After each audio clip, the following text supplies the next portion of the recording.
Hello everyone, I'm Himakshi. Welcome to my tutorial channel. Today I brought one important topic for you all, that is Ayush. So let's begin the class. Now here I'll say the full form of Ayush. A stands for Ayurveda, Y stands for Yoga, U stands for Unani, S stands for Siddha, and last one H stands for homeopathy. So this is the full form of Ayush, that is Ayurveda, Yoga, Unani, Siddha and homeopathy. So now I'll move to the next slide. Come to the introduction. Ayush was formerly called the Department of Indian System of Medicine and Homeopathy, that is called ISM and H. It was created in March 1995 as a ISM and H. Ayush received its correct name in March 2003. Ministry of Ayush was formed with effect from November 2014 by elevation of Department of Ayush. So from this slide we can say, like earlier this Ayush was called as a Indian System of Medicine and Homeopathy. Okay, in short form that is ISM and H. But in the year that is 2003, so it has been revised and it is called as a Ayush. After that, like in the year 2014, this Ministry of Ayush was formed with effect. So come to the now we'll see the objectives of Ayush. So first objective of Ayush is upgrade the educational system in Ayush. Then second one is strengthen existing research institution. Third one is promotion, cultivation and regeneration of medicine plants. Fourth one is creating and spreading awareness by effective communication, like by television, by radio, newspaper, pamphlet, magazine, etc. Then last one is supplementing state government effort in setting up clinics in allopathic hospitals and Ayush wing in district allopathic hospitals.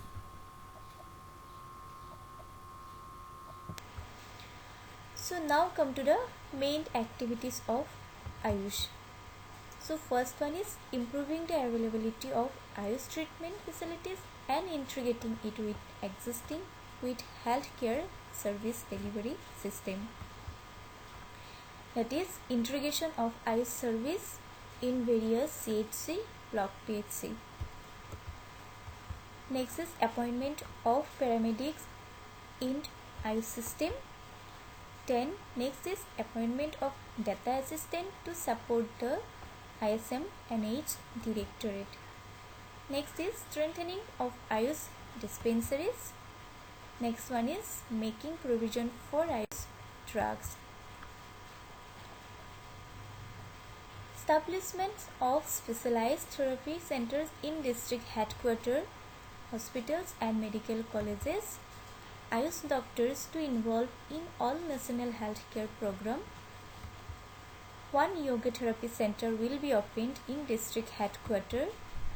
Training of Ayush doctors in Ayush block level school health program to be conducted twice in a year in two groups consisting of 100 students in each year.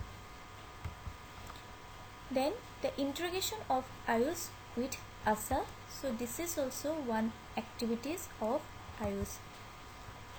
So under this integration of Ayush with ASA will come, like training module for ASA and ANM have to be updated.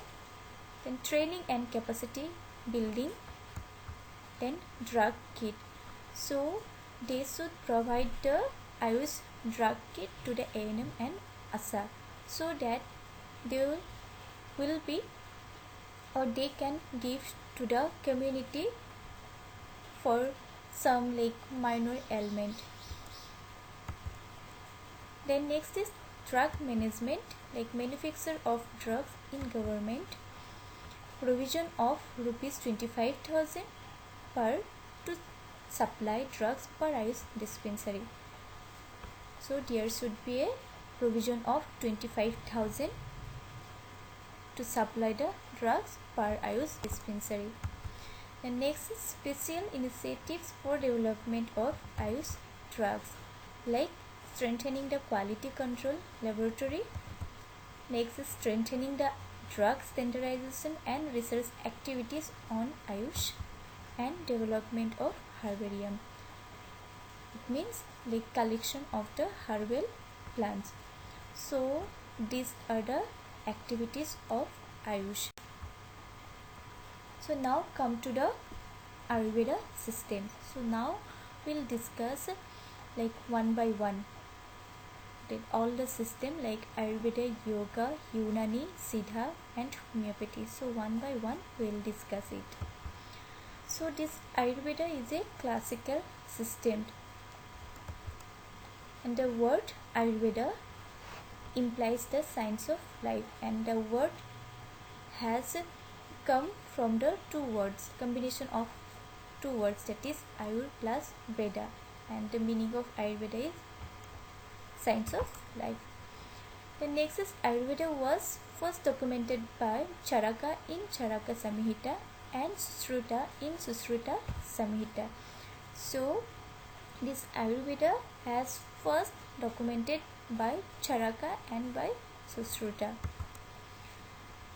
So bodies are composed of 5 elements called the Pancha Mahabhuta. So according to the Ayurveda systems, our bodies are composed of 5 elements. So it is called Pancha Mahabhuta. So what are the 5 elements? So one is Prithvi, which is known by earth. Next is Jal, which is known by water. Agni, which is known by fire. Vayu, which is known by air. And last one, that is Akash, which is known by ether. So these are the 5 elements through which our body are composed, or we can say that our bodies consist of with these 5 elements, that is Prithvi, Jal, Agni, Vayu, Akash, or we can say earth, water, fire, air and ether.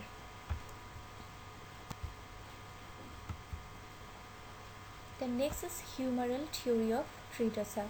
So body types as per Ayurveda. So according to the Ayurveda, there is a 3 body types.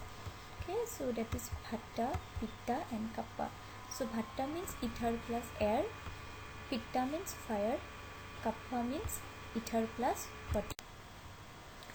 So apart from 3 dasa, Ayurveda considers human beings as a combination of 7 body tissues, that is called Saptadhatu, 5 senses, that is called Panchendriyas, performing motor and sensory functions, intellect, that is called Buddhi, mind, that is called Manas, and soul, which is called Atma. To the next slide, that is diagnosis and treatment. So in Ayurveda, so how they used to diagnose and treat the patient.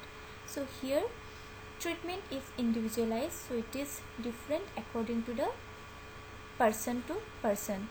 Then it requires study of various factors such as age, sex, temperament, sleep, rest, work pattern, diet and metabolic fire. It includes preventive and curative.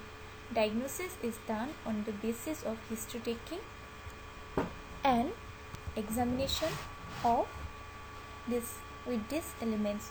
Examination of like pulse, urine, stool, tongue, speech, touch, vision and appearance. So Ayurveda, so how they used to treat the patient, like they used to take the history of patient and along with the examination. So how they used to do examination, like by checking the pulse, by doing checking the urine, like color of urine, consistency of urine, then stool, like color of stool, okay, then tongue, then by speech, by touch, by vision, and by appearance.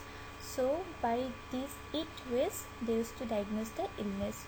So in Ayurveda, in Sanskrit words, that pulse is called nadi, urine is called mutra, stool is called mala, tongue is called jiva, speech is called sabda, touch is called spars, vision is called rup, and appearance is called akruti. Okay, so next come to the treatment. So treatment in Ayurveda may be derived from roots, leaves, fruits, bark, or seeds. Okay, so mainly the treatment of Ayurveda, so it derived from the, we can say, from the plants. So they are using the different parts of the plants like roots, leaves, fruits, runs, seeds. Okay, so such as this here say for one example, that is cardamom and cinnamon. So as we all know, like cardamom and cinnamon, it has some medicinal effect, and we used to use this cardamom and cinnamon for our good health.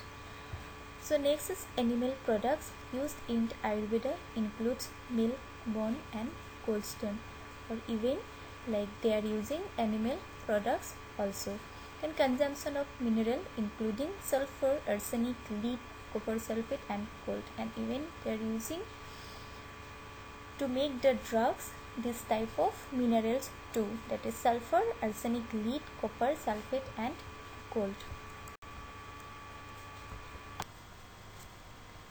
So here I stop the class. Very soon I'll come with the continuation of this topic. Please wait till then. Stay home, stay safe. Bye bye, and thank you to watch my video.